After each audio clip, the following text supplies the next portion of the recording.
Hello, I'm Michael Reinking, Senior Market Strategist at the New York Stock Exchange, and this is Market Storylines. Every week we are here to keep you up to date on the key trends and events driving global markets.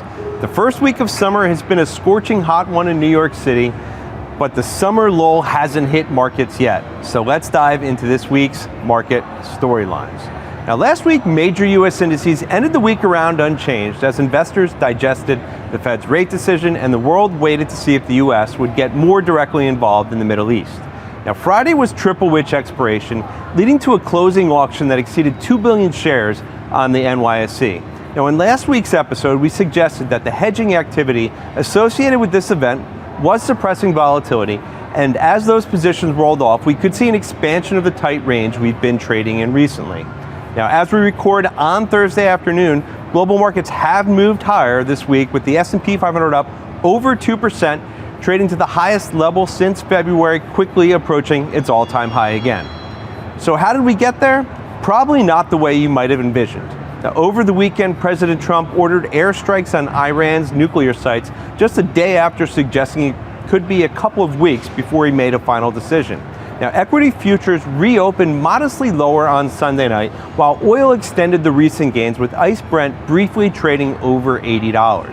However, those moves unwound by the time U.S. markets opened on Monday. Now, it was a pretty choppy session until midday when the Iran response came with a missile attack on a U.S. military base in Qatar. Now, the missiles were intercepted with no casualties, and the response was modest versus some of the worst case scenarios and was deemed to be a sign that Iran wanted to de-escalate the situation. Now, equities rallied into the close, ending up around 1%, but the big move came in oil markets with ICE Brent falling back to around $70. Now, on Tuesday evening, President Trump said a ceasefire had been reached and said the U.S. and Iran will speak next week.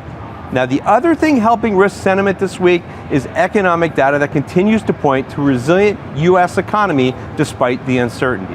S&P Global Flash PMIs released on Monday came in better than feared, with both manufacturing and services holding above 50, pointing to modest growth.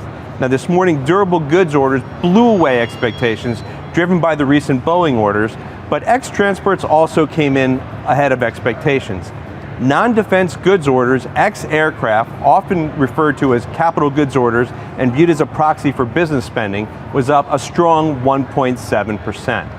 Now, this morning's initial claims moved down around 10,000 from recent levels, though continuing claims continued to move higher, hitting 1.97 million, the highest level since 2021. Now, this continues to suggest that layoffs are not increasing significantly, but it is taking longer to find a job as hiring moderates. Now, this week, Treasury yields have been moving lower as the inflation concerns related to the recent move higher in oil prices unwinds.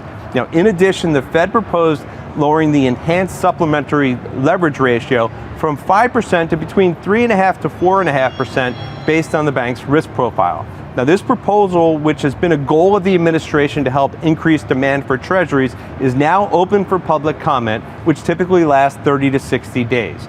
Now, this has especially helped the GSIBs, or globally systematically important banks, trade well, as it could free up a significant amount of capital from their balance sheets. Now, some dovish Fed commentary has also helped the Treasury rally. At the end of last week, Fed Governor Waller suggested that he would support a cut in July, something Michelle Bowman reiterated this week as well. Now, this once again highlights the building factions within the committee that was apparent in the dots last week.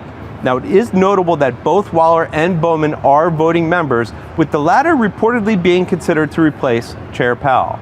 Now, speaking of the chair, Mr. Powell testified before Congress this week while remaining under fire from the administration and the idea of a shadow Fed chair being announced soon making the rounds again. Now, he continued to hold his ground about the importance of patience in the current environment given the uncertainty, but once again noted that if it had not been for tariffs, the Federal Reserve would likely be cutting in the current environment. Now, as we're recording, the S&P 500 is within points of hitting a new all-time high, with tech once again leading the charge, while energy and defensive sectors are underperforming this week. Now, one thing that caught my eye is while the S&P 500 is near a new all-time high, the outperformance versus small and mid-cap stocks is widening again. Now, the Russell 2000 is still struggling to clear its 200-day moving average around 2175 and is still over 10% below its post-election high. Now, speaking of the Russell, the annual reconstitution takes place tomorrow and is typically one of the heaviest volume days of the year. Now, looking forward to next week, it will be a holiday-shortened week, kicking off with quarter end on Monday. Now, central bank commentary will continue to be in focus with the ECB's Sintra conference, the equivalent of the Fed's Jackson Hole event, taking place. The heads of the Fed, ECB, Bank of Japan, and Bank of England will be on a panel on Tuesday. Now, the Senate continues to work through the contours of the big, beautiful bill with the hopes of having its version of the bill passed before the holiday. There is also some key economic data, including the ISM surveys and the BLS employment report on Thursday morning in a half day of trade before markets are closed for July 4th.